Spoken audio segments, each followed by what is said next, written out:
Have you ever felt down because you're always helping others while your own goals and well-being take a backseat? In this video, we'll explore how being too generous, having unequal relationships, and lacking boundaries can impact your life. You might not have thought about it before. We'll talk about the challenges you face when trying to prioritize yourself, how to spot relationships where only one person gives, and the dangers of being overly kind. But that's not all. We're gonna share some practical and effective strategies to help you take back control of your time, protect your energy, and boost your emotional well-being. If you're feeling drained or unsure about how to set boundaries, this video is for you. Join us and discover how small actions can change your life and help you create a healthier balance. Let's get started. First up, feeling uncertain when it comes to asking for help. What's stopping you from reaching out when you really need it? A lot of people struggle with the fear of looking weak or incompetent, especially when it comes to asking for help. That uncertainty can be a tough barrier to break through. Think about it. We often feel like we have to handle everything on our own, as if asking for help is a sign of failure. But the truth is, no one can do it all alone, and the key to overcoming that uncertainty is learning to recognize when it's time to reach out for support. Imagine you're working on an important project. At work or at university, you realize you can't move forward on your own, but that uncertainty holds you back. You worry about what others will think if you ask for help, wondering if they'll see you as incapable. Those thoughts come up a lot, but they stop you from getting the support you need. Asking for help isn't a sign of weakness, it's a sign of wisdom.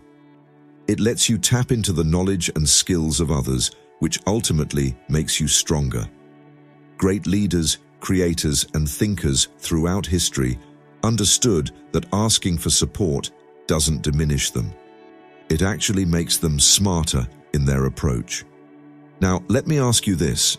How often have you faced a problem alone because you didn't ask for help and ended up feeling overwhelmed or disappointed? The reality is that asking for help not only lightens your load, but also gives you a chance to learn and grow. That hesitation to ask for help usually comes from the fear of being judged or rejected. But it's important to realize that most people are actually more than willing to help than you might think, and it can strengthen your relationships, because it shows that you trust someone else and appreciate their support. Don't think of asking for help as a sign of weakness. See it as a way to collaborate and grow together.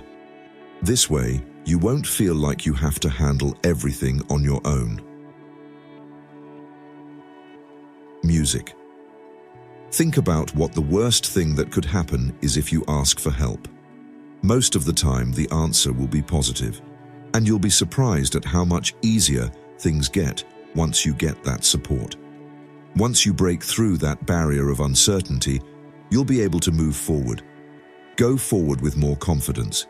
If you need help, take a moment to ask yourself, do I really need to do this alone? Then take a step and ask for support. You'll see your uncertainty decrease and your ability to handle challenges increase. Remember, asking for help isn't a sign of weakness, it's a smart strategy for achieving more and reducing stress. The second point is the difficulty in prioritizing your own goals. How many times have you put your own goals on hold because you were too... It's easy to get caught up in helping others, especially when you feel like saying no might make you look selfish or uncaring. But the truth is, neglecting your own goals can end up costing you a lot more. In the long run, think about it. When you constantly put other people's needs before your own, your personal goals start to fade away. You end up spending your time and energy on other people's projects while your dreams take a back seat. It's tough to prioritize your own goals, It's just a problem of not having enough time. It's about focus and how much you really want to achieve something. Imagine you have a personal or professional project you've always wanted to work on, like writing a book, picking up a new skill, or maybe starting your own business.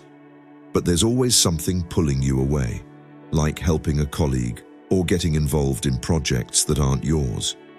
So why is it so hard to put yourself first? We're often taught that being altruistic is a virtue. That's true, but there's a line between helping others and forgetting about yourself.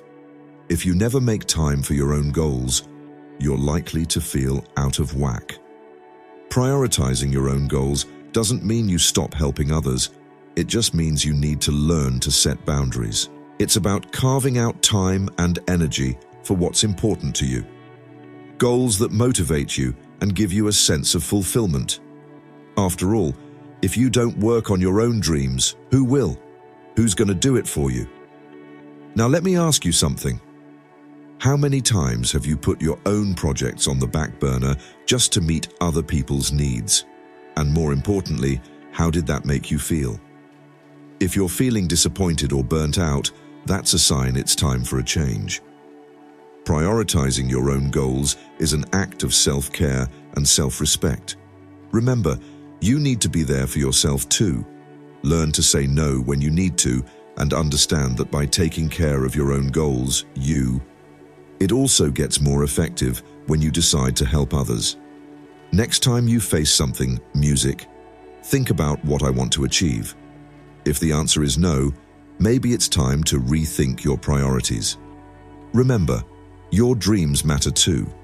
Give them some priority, and you'll see how your personal satisfaction and productivity grow. The third point is about relationships where you're the only one putting in effort.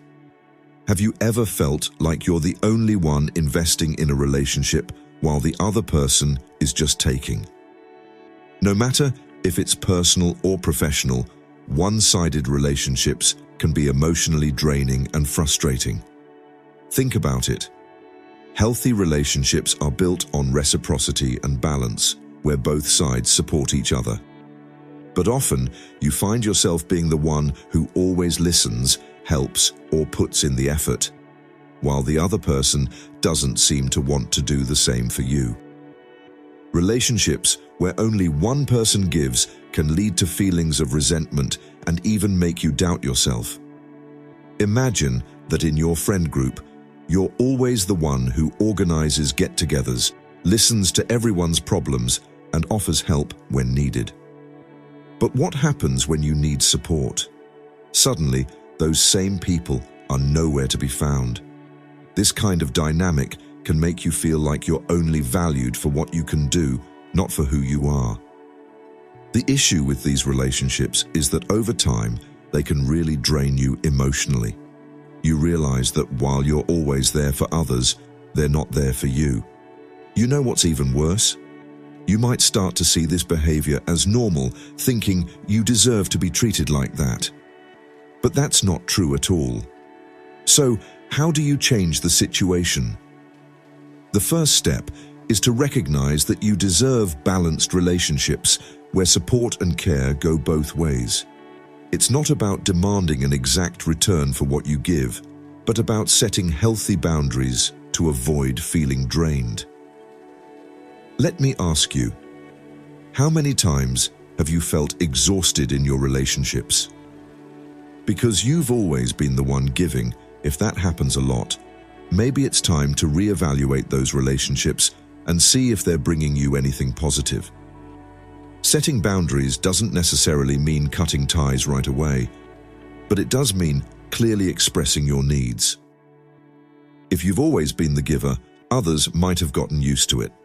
Not because they want to take advantage of you, but because they don't realize you need support too. The next time you feel like you're in an unequal relationship, ask yourself if this relationship is giving you what you need. If the answer is no, it's time for an honest chat, or in some cases, to take a step back. Remember, you deserve to be in a relationship where both sides support each other. Don't settle for less. Now, about being overly kind. Being nice is a good thing, right? But what happens when that kindness goes too far? Have you ever felt exhausted from always saying yes and trying to please everyone around you? While being kind is important, it shouldn't wear you out. Being too nice can backfire. Think about it. When you try too hard to please others, you might end up ignoring your own needs and boundaries. You find yourself in situations where you say yes to requests or commitments even when you'd rather say no, just to avoid being seen as unhelpful. But in the long run, that mindset can cost you. Imagine always being the one at work or among friends who's available and never says no. When you start helping others, you initially feel good and useful. It's not that people want to take advantage of you. It's that you've set the expectation that you're always ready to help. But eventually, you end up feeling drained and lose control over your own time and energy. You often sacrifice your own priorities to meet others' demands. What's worse is that people might not even realize what you're going through because they see you as someone who's always willing and able. Being overly kind can actually backfire. Your personal well-being matters, but if you always say yes, people might stop taking you seriously. They could start seeing you as someone they can hand any task to, knowing you won't refuse. That kind of dynamic can make you feel used and ultimately hurt your relationships. So how do you stay kind without going to extremes? The key is to learn to set boundaries. Saying no every now and then doesn't make you a bad person. It just lets you take care of yourself. Think about yourself and earn the respect you deserve. Be kind and fulfill requests, but you get to choose where to spend your time and energy. Let me ask you this. How many times have you said yes when you really wanted to say no? It's time to reflect. Does being overly nice wear you out? Remember, you can still be a kind and generous person without being available to everyone all the time. If someone asks you for something you truly can't or don't want to do, ask yourself, is it worth it? Am I helping you, or are you just using me? If it's the second option, don't be afraid to set some boundaries. Remember, kindness is important, but being too nice can end up costing you a lot. Learn to take care of yourself first. Now, about being overly generous. Have you ever felt like you give too much but don't get anything back? Being generous is a great trait, but when it goes overboard, it can do more harm than good. The problem with excessive generosity is that in trying to help others, you might end up hurting yourself. You often give so much of yourself that you might reach a point where you feel worn out or even resentful. It's like trying to fill everyone else's cups while leaving nothing for yourself. Although helping others can feel good at first, over time, it can become a burden if there's no balance. Imagine always being the one who lends money, time, or helps out your friends. You want to help and see others happy, but eventually you realize that when you need something, it's not always there for you. When those same people aren't around, it can really hit hard and leave you feeling disappointed and emotionally drained. Instead of feeling good about being generous, you start to feel used. The problem is, you end up exhausting yourself for folks who take advantage of it. If others see that you always say yes, they might start asking for more and more, without thinking about what you need. So, that generosity that used to feel good starts to backfire on you. How does that happen? Being generous without going overboard is key. You should learn to give in moderation. You don't have to say yes to everything and everyone. You can offer your help, but it's important to set clear boundaries and know when it's time to take care of yourself first.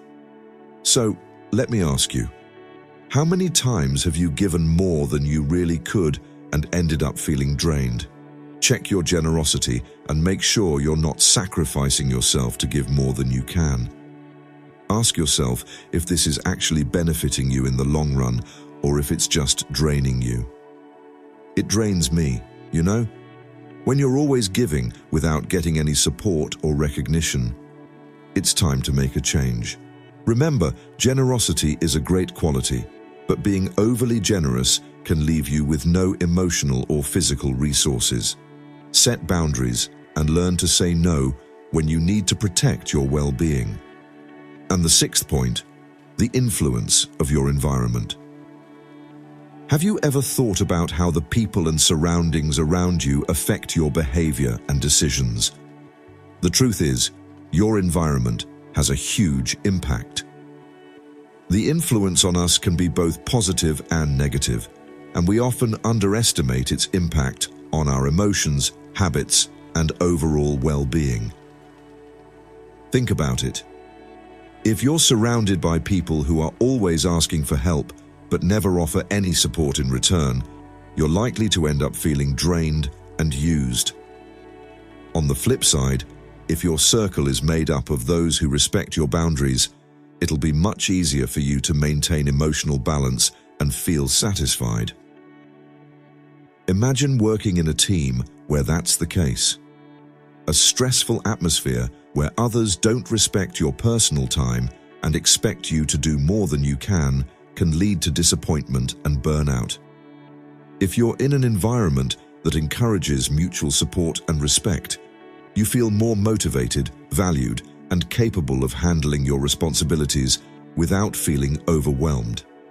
The problem is, we often stick around in situations that aren't good for us, whether it's out of convenience or fear of change. It's important to realize that your environment plays a huge role in your quality of life. If you're surrounded by toxic people or in a draining situation, your stress and anxiety levels are likely to go up. But here's the thing. While you can't always change your immediate surroundings, you can change how you react to them and make conscious choices about the people and situations you let into your life. So let me ask you this. Have you noticed how your environment affects your behavior, whether in a positive or negative way? The downside is that if you're around people who don't respect your boundaries, it'll be harder for you to set and defend them. On the flip side, if you're in a supportive environment, it's way easier to focus on your goals and take care of yourself.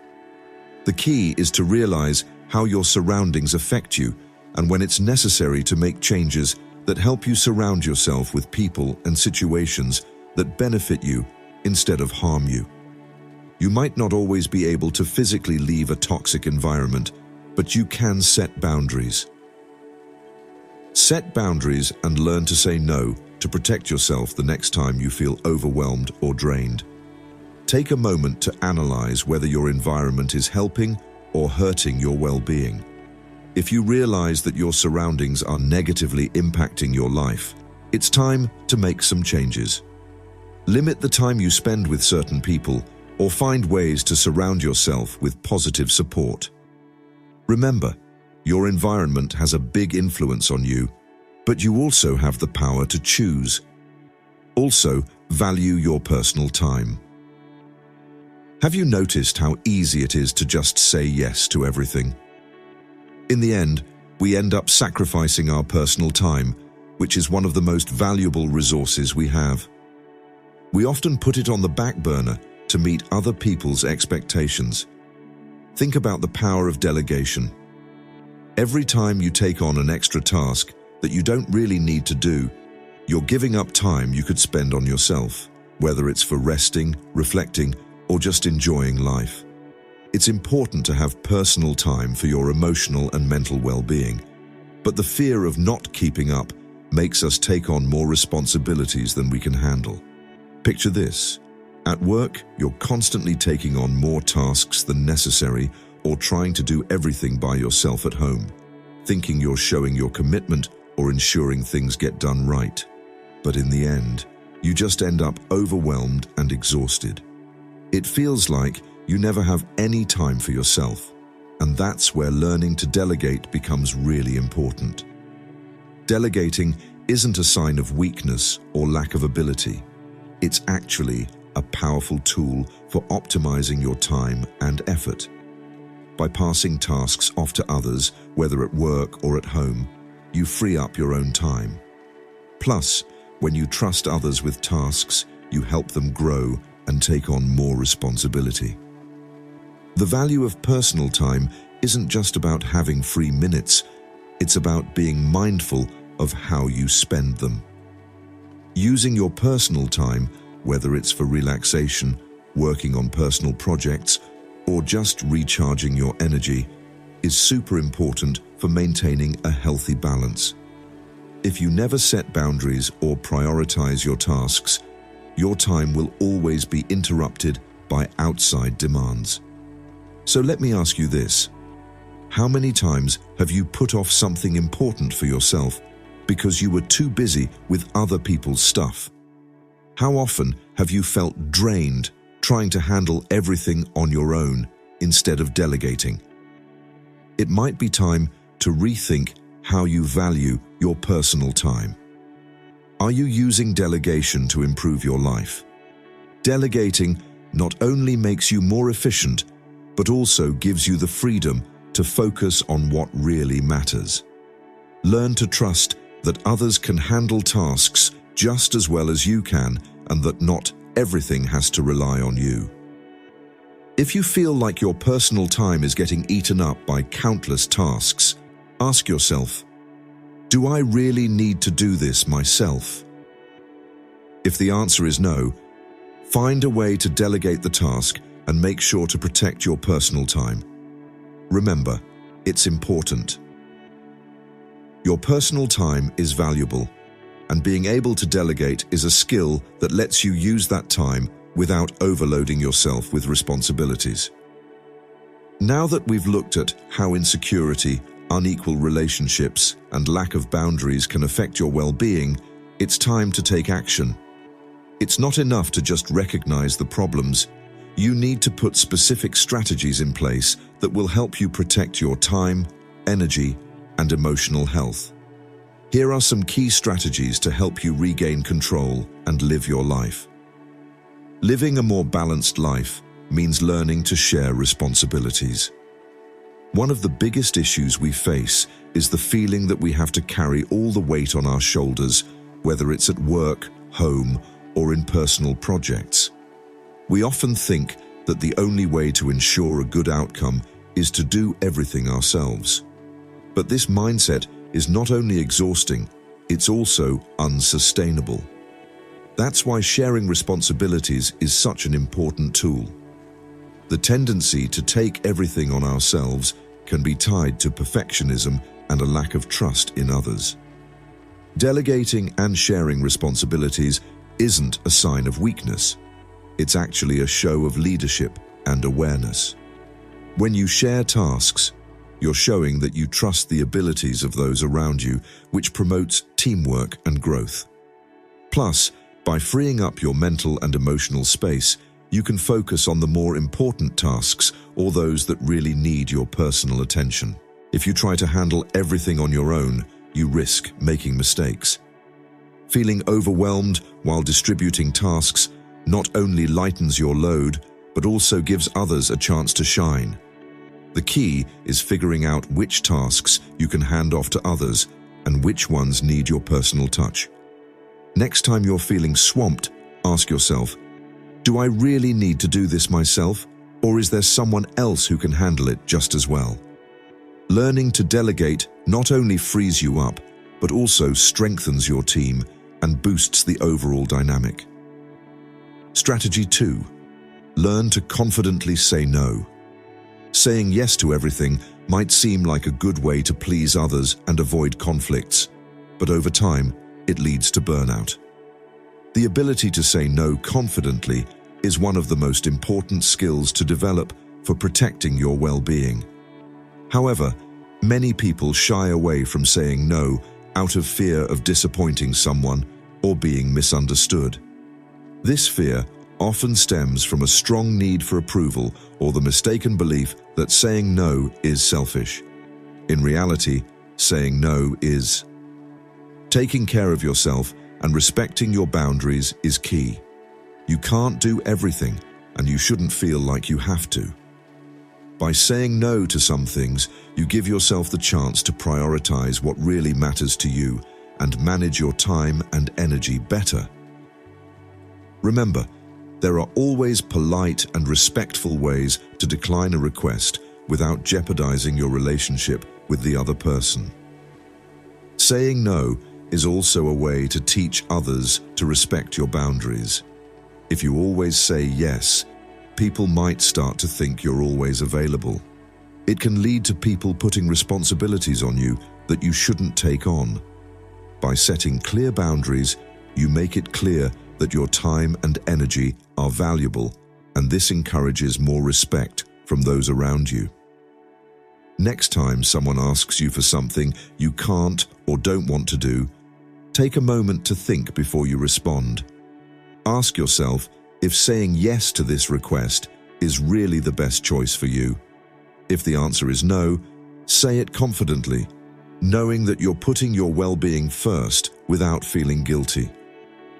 Connecting with your feelings amidst the daily hustle is key to emotional and mental well-being. If you ignore your emotions, you might end up making choices that don't really fit your actual needs. Over time, this can lead to stress, anxiety, and disappointment. Being in touch with your emotions helps you recognize your boundaries and notice when you're nearing burnout. For instance, if you're constantly feeling irritated or tired, that's a sign. It might be a sign that you're overwhelmed and need to take a break. If you ignore those feelings, you could keep pushing yourself until you hit a wall. One of the best ways to connect with your emotions is through daily reflection. It can be as simple as taking a few minutes at the end of the day to ask yourself questions like, "How did I feel today?" Or, "What situations made me feel good or bad?" This practice helps you become more in tune with yourself. Being aware of your emotions helps you make decisions that really align with your needs in the moment. Connecting with your feelings isn't a sign of weakness. It shows you're mindful. It's a step towards making more thoughtful choices and taking better care of your mental and emotional health. One strategy is to distance yourself from people who drain you. We've all been in relationships where it feels like you're giving more than you're getting, so it's important to step back from those who emotionally exhaust you. It's a tough but necessary decision for your well-being. Some people, whether they realize it or not, can constantly demand your attention, support, or time without offering anything in return. The key to recognizing these kinds of relationships is to pay attention to how you feel after hanging out with certain people. If you often feel drained, that's a clear sign that those relationships aren't good for you. Stepping back from people who exhaust you doesn't always mean you have to cut ties completely. Sometimes it's enough to set clearer boundaries or cut back on the time you spend with certain people. It's important to remember that you're not obligated to maintain relationships that don't bring anything positive to your life. Feeling guilty about distancing yourself from certain people is normal, but keep in mind that taking care of your well-being should come first. Ask yourself, do these relationships improve my life or leave me feeling drained? If it's the latter, it might be time to reevaluate your connection with that person. The strategy? Protect your personal time. It's easy to forget how important personal time is, but protecting that personal time isn't a luxury, it's a necessity. It's the time you need to recharge, reflect, and just be yourself without any outside pressures. Personal time isn't just about doing nothing. It's about doing things that help you relax, connect with yourself, and enjoy what you love. Whether that's reading a book, going for a walk, exercising, or just having a moment of peace, it's really important. Taking care of your mental and emotional well-being helps you handle daily challenges better. Often, our personal time gets taken over by work, family, or social obligations, and we easily fall into the trap of thinking we always need to be available. However, learning to say no and set boundaries around your personal time is key to maintaining a healthy balance. The next time you feel tempted to sacrifice your personal time for a task or before you commit to something, ask yourself, is this really more important than my own well-being? If the answer is no, then take that time for yourself. Remember, you can't take care of others if you don't take care of yourself first. Thanks for watching the video all the way through. If you made it to the end, drop a comment saying, "I'm a Stoic." It's our little secret to show you're really engaged. And if you liked the video, give it a thumbs up. See you in the next one and keep working on that Stoic mindset.